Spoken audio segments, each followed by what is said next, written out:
apibūdintum įmonės tradicijas 2 žodžiais? 2 žodžių tikrai neužtektų, esmė, kad daugiau tai ne mažiau. Turime įmonės tradicijų, švenčių daug turime, vasaros, naujųjų metų, terasos atidarimą, plaukime baidarėm, bėgti office vakarėliai. Tradicijų tikrai turime daug.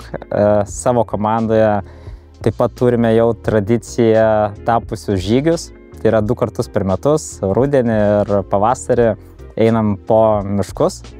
Ir manau, kad tradicijos yra labai svarbios, nes jos apjungia ir vienyje žmonės. Kaip apibūdintum savo komandą 3 žodžiais?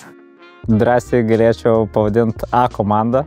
Ir ne tik dėl to, kad joje yra net 4 žmonės, kurių vardai prasideda iš A raidės, bet dėl to, kad esam aukščiausio lygio profesionalai, esam atsakingi tiek prieš save pačius, tiek prieš klientus ir alkani rezultatam. Įdomus, mažai kam žinomas faktas apie tave.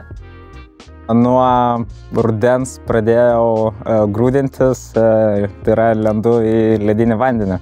Knyga ir filmas. Ir knyga, ir filmas, nes kartais knygos būna geresnės už filmą. Tai šitas gerai. Ar turim ką apie filmus? Viską nuo pradžių.